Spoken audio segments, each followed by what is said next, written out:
Okay, this is our Laplace transforms tutorial sheet. What I am going to do first off is just remark that for each of these questions we assume that t is greater than or equal to 0.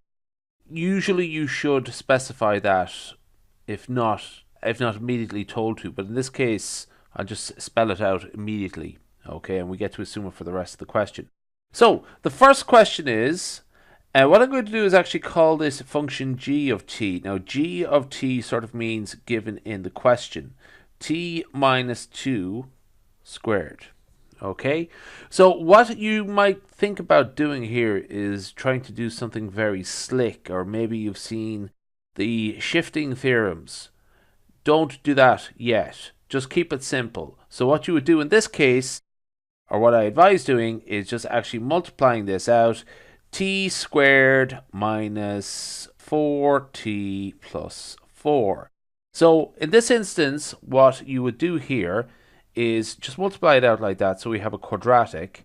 Okay, now what we're going to do is individually calculate each of these terms here. Now this is very straightforward enough. Go straight to the tables.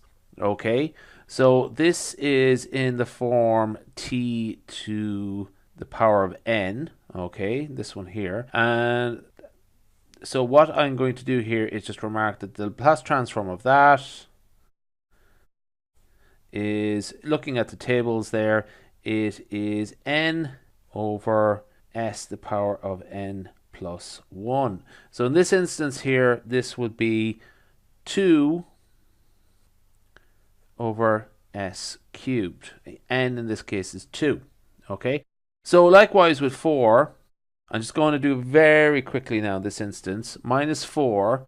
We're really looking at t in this instance, okay?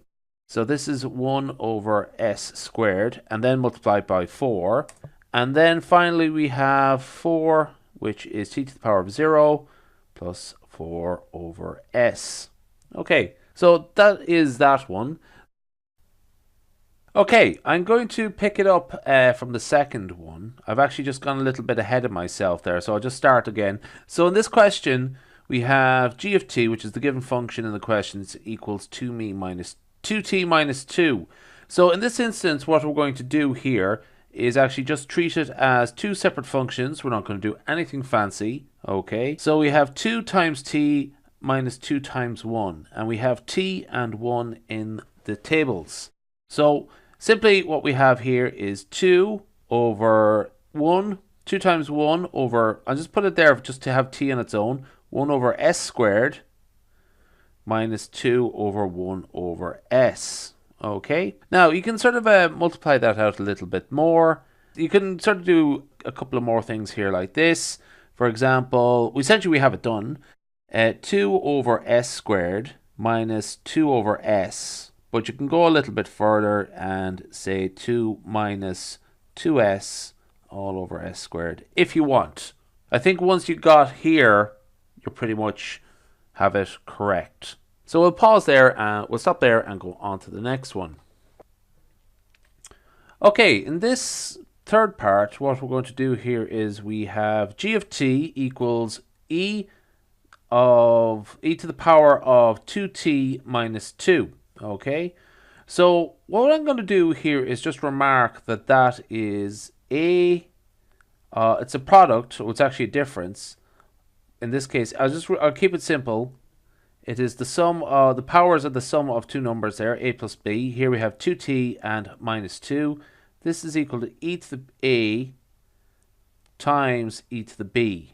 Okay, so in this case what we have here, e to the 2t minus 2 is equal to e to the 2t times e to the minus 2.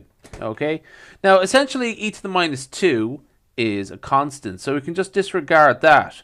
And what we will look at here specifically is this part here. Just treat that as a constant. Okay, so our Laplace transform of e to the 2t, which is in the form Laplace transform of e to the minus at. Okay, here is a is minus 2. What we have there is, I'll just actually spell that out, a equals minus 2. The Laplace transform of that specifically is 1 over s minus 2. Okay, just the e to the minus 2t. Essentially, if this is a plus, this should be a negative number, minus sign there. If that's a minus sign, that should be plus. Just watch out for that. Okay, and the Laplace transform of the whole thing together, g of s, which is the Laplace transform of that up there, is necessarily, which is multiplied by the constant, e to the minus 2 all over s minus 2. Okay, so that is our third Laplace transform. Okay, now I'm going to sort of gradually step things up a bit. Now, just actually some things to notice here. Now, there's actually other ways I could have done this. There's other approaches that are valid here, but actually the approach I chose to take here is actually more or less keep it simple.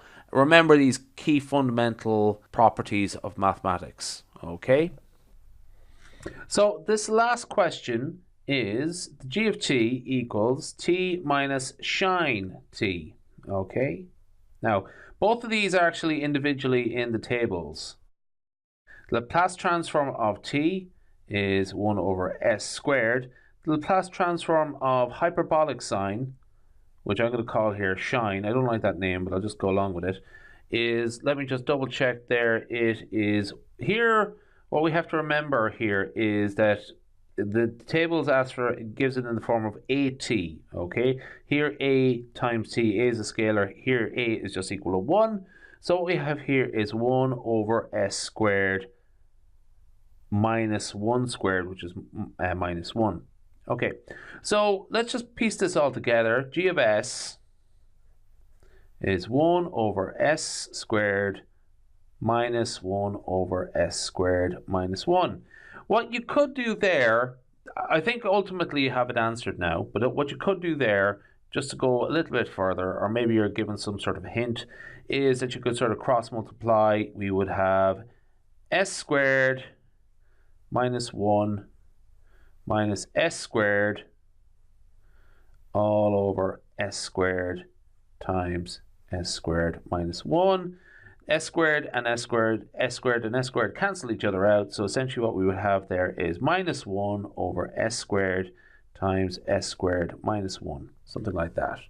Okay, so that's the first 4 of this question. I'm going to do another 4 now in a different presentation.